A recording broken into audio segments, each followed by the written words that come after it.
Hello everyone, a very warm welcome to Ecoholics YouTube channel. I am Shruti Jha. In today's session, we are going to study about the recent guidelines which has been given by RBI on the debt relief scheme. क्या है वो guidelines और DRS scheme भी क्या है वो हम सब इस सेशन के थ्रू समझने वाले हैं। तो देखिए, रिजर्व बैंक ऑफ इंडिया ने रिसेंटली अभी कुछ गाइडलाइंस यहाँ पर दी हैं जो आपके डेट रिलीफ सिस्टम से या डेट रिलीफ स्कीम को यहाँ पर कैरी फॉरवर्ड करने वाली हैं।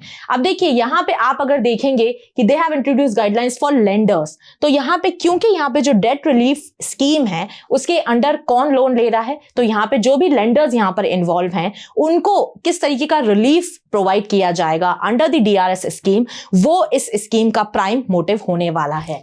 सो the initiative aims to assist borrowers particularly farmers during the crisis such as natural disasters. आपको पता है कि भाई मेजरली जो लोन्स हैं वो ज्यादा मात्रा में हमारे फार्मर्स भी लेते हैं, आरबीआई से हो गया या फिर लेटर ऑन हमारे जो बैंक्स हैं उनसे वहां पर लोन लेते हैं। तो यहाँ पर जो वेवर है, जो एक फी में या फिर लोन में वेवर प्रोवाइड किया जा रहा है, वो स्पेसिफिकली फार्मर्स को ही यहाँ पर टारगेट किया जा रहा है। State governments have also announced various DRS to provide relief specially in the lead up to elections. तो स्टेट गवर्नमेंट अपने लेवल पे भी यहाँ पे डीआरएस स्कीम को लेकर आती हैं और अनाउंस करती हैं कि भाई अब हम इतना लोन माफ करने वाले हैं फार्मर्स का, जो भी उनका रिक्वायरमेंट अमाउंट होता है, क्योंकि जब भी इलेक्शंस आने होते हैं तो उसमें उनका एक से रहता है कि भाई अगर हम फार्मर्स के लोन को माफ कर देंगे तो यहाँ पर हमारा जो वोट बैंक है वो क्लियर बन के आएगा। Also the RBI guidelines include a model operating procedure, very important. तो यहाँ पे जो गाइडलाइंस आरबीआई ने दी हैं कि डीआरएस स्कीम के अंडर काम कैसे होगा,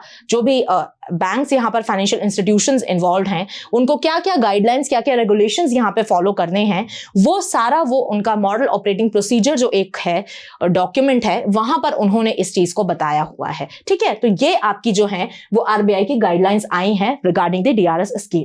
सो now let's see the overview of the debt relief scheme. तो यहाँ पे अगर हम डीआरएस स्कीम के ओवरव्यू की बात करें तो देखिए, मेजरली तो यहाँ पे आपको पता है कि ये वेवर प्रोवाइड करने के लिए स्कीम यहाँ पर हेल्पफुल रहेगी। जो हम बोलते हैं कि छूट, जिस तरीके से अगर लोन है आपका, तो लोन मान लीजिए आप नहीं पे कर पा रहे हैं, आप एबल नहीं है या फिर आपके पास उतने फंड्स नहीं है कि आप लोन यहाँ पर इंटरेस्ट के साथ बैंक्स को लौटा सकें, तो यहाँ पे आप अप्लाई कर सकते हैं अंडर द डीआरएस स्कीम और वहां पे आपका लोन जो है वो माफ हो सकता है। पूरी तरीके से तो माफ नहीं होगा, कुछ सेटलमेंट अमाउंट आपको देना पड़ेगा, बट फिर भी जितना अमाउंट पहले बन के आ रहा था, जितना बल्क अमाउंट आपको पहले देना पड़ रहा था, उतना तो डेफिनेटली आपको नहीं देना पड़ेगा, उससे कम अमाउंट आपको यहां पर बैंक्स को प्रोवाइड करना होगा।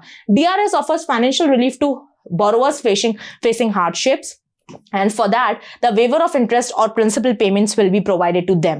The scheme is particularly focused on farmers, as we know that on the major or larger level the loans are actually taken by farmers और वो ही यहाँ पर डेट ट्रैप में फंस जाते हैं और लेटर ऑन लोन को वो रीपे नहीं कर पाते हैं, जिससे और ज्यादा उनकी कंडीशन, स्पेसिफिकली फाइनेंशियल कंडीशंस, वो खराब होती चली जाती हैं। The RBI emphasises that DRS should be the last resort because the farmers यहाँ पर अप्लाई कर रहे हैं डीआरएस के लिए, बट उनको इस चीज को सबसे लास्ट ऑप्शन पे रखना चाहिए। पहले जो और वहां पर जो भी चीजें, जो भी यहाँ पर ऑप्शंस इन्वॉल्व हैं, ऑल्टरनेटिव्स इन्वॉल्व हैं, पहले उनको ट्राई करें। अगर वहां उनको समझ में नहीं आ रहा तब जाके वो यहाँ पे डीआरएस का रुख करें, ऐसा आरबीआई का कहना है। Coming towards the what is MOP of RBI which is model operating procedure, जो ही ये गाइडलाइन यहाँ पर दी गई है in the context of the DRS scheme. तो देखिए, जो मॉडल ऑपरेटिंग प्रोसीजर है वो यहाँ पर डीआरएस स्कीम के अंडर लेकर आया गया है, which is actually refers to the set of standard guidelines जो कि यहाँ पर फाइनेंशियल इंस्टीट्यूशंस को फॉलो करनी है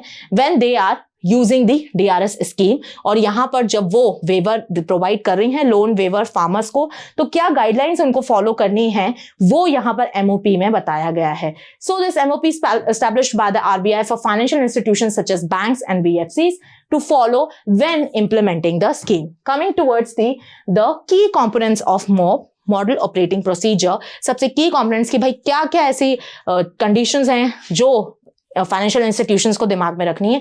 तो पहला तो है आपका एलिजिबिलिटी क्राइटेरिया। यहाँ पे जो भी बोरोअर्स हैं जो कि बैंक से लोन्स ले रहे हैं, तो वो लोन जब एनपीए में फॉल कर जाएंगे तो ऐसे ही लोन्स को आप वेवर प्रोवाइड कर सकते हो। जो लोन्स अच्छे से उनके इंटरेस्ट आ रहे हैं या फिर अच्छे से उनकी पेमेंट आ रही हैं, ऐसे लोन्स को आप डीआरएस स्कीम में नहीं रख सकते हो। तो बहुत इंपॉर्टेंट है ये कि भाई ऐसे लोन्स जो कि एनपीए के वे में यहाँ पर क्लासिफाई हो चुके हैं वो ही यहाँ पर एलिजिबल हैं for the NPA the scheme of the debt relief scheme. ठीक है, इसी के साथ यहाँ पे डेट सेटलमेंट टर्म्स की बात करी गई है कि भाई क्योंकि मैंने आपको बताया कि पूरी तरीके से आपका जो डेट है वो माफ नहीं होगा, कुछ सेटलमेंट अमाउंट आपको देना पड़ेगा। ठीक है, तो यहाँ पे बोरोअर को भी एक्सेप्ट करना होगा और सेटल करना होगा एक अमाउंट के ऊपर कि भाई इतना अमाउंट हम पे कर सकते हैं और इतने अमाउंट को लेने के बाद आप हमारा ये लोन जो है वो खत्म कर दीजिए, क्लोज कर दीजिए और हमको ये लोन वेवर प्रोवाइड कर दीजिए। देन मोड्स ऑफ पेमेंट, तो यहाँ पे लमसम अमाउंट की भी बात हो रही है और इंस्टॉलमेंट बेस्ड रीपेमेंट की भी बात हो रही है। तो दोनों ही मोड ऑफ पेमेंट यहाँ पे अलाउड है, या तो आप लमसम पेमेंट कर दीजिए पूरा या फिर आप कुछ कुछ इंटरवल्स में इंस्टॉलमेंट्स में भी पेमेंट कर सकते हैं।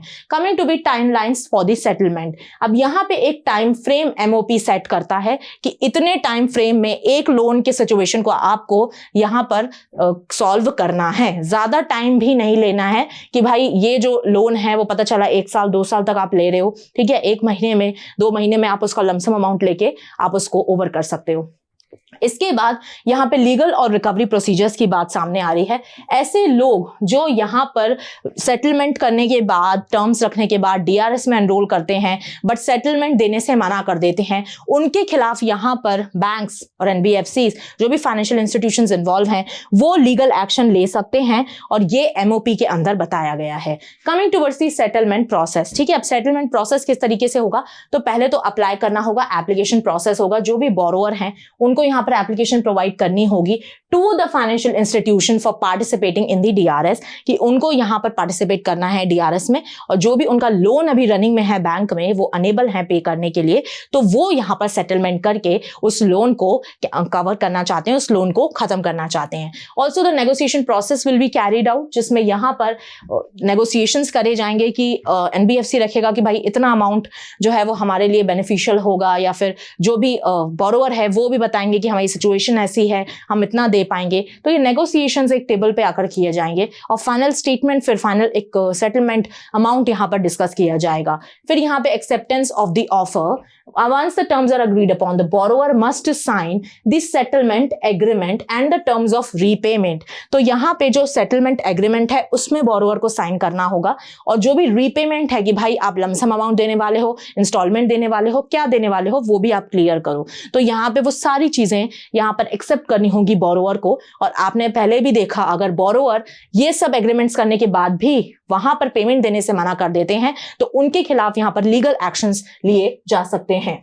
Now coming towards the role of the state government in providing the relief for the debt, तो यहाँ पे स्टेट गवर्नमेंट भी एक्टिवली इन्वॉल्व होती है। हमने सबसे पहले ही देखा था जब इलेक्शंस आते हैं तो सबसे पहले आप देखते हो कि सारे फार्मर्स, सारे किसानों के लिए जो भी लोन्स लिए गए हैं उनके द्वारा सब कुछ माफ कर दिए जाते हैं, वेवर उनको प्रोवाइड कर दिया जाता है। बट यहाँ पे भी आरबीआई का कहना है कि भाई आपको एकदम से भी अंधाधुंध तरीके से भी यहाँ पे फंड्स को बांटना नहीं है, ठीक है, पहले आप डिस्कशन करिए। डिस्कशन करना किसके साथ है, तो यहाँ पे जो स्टेट लेवल बैंकर्स कमेटी है, एसएलबीसी और डिस्ट्रिक्ट लेवल कंसल्टेटिव कमेटी है, उनके साथ आप डिस्कस करिए। भाई कोई भी डीआरएस को अनाउंस करने से पहले, मान लीजिए आपने डिस्कस कर दिया इतने करोड़ का बजट है, बट बैंक्स तो भाई उतना करोड़ का नहीं सह पाएंगे ना लॉस, तो ऐसा तो बैंक्स भाई डिफॉल्ट कर जाएंगे। तो एनीवेज आपको बिल्कुल ऐसे वेग तरीके से अनाउंस नहीं करना है, पहले you should go with the discussion with these two organisations and then you have to select the amount कि इतना DRS हम स्टेट में प्रोवाइड कर पाएंगे, ठीक है। This engagement helps develop a coordinated plan for the scheme's design and implementation. Also, the state must ensure budgetary provisions are in place to cover the costs of the DRS। तो यहाँ पे बोला जा रहा है आरबीआई के द्वारा कि भाई स्टेट जो अपना बजट है उसको भी एनालाइज करे थोड़ा, और फिर यहाँ पे डीआरएस का डिक्लेरेशन करे मीडिया के सामने और बताए कि ठीक है अब हम इतना अमाउंट जो है वो फार्मर्स को प्रोवाइड करने वाले हैं as a debt waiver scheme. This is it for this session. Thank you so much for watching my session and don't forget to subscribe to our channel Ecoholics. Till then पढ़ते रहिए, खुश रहिए, जय हिंद, जय भारत।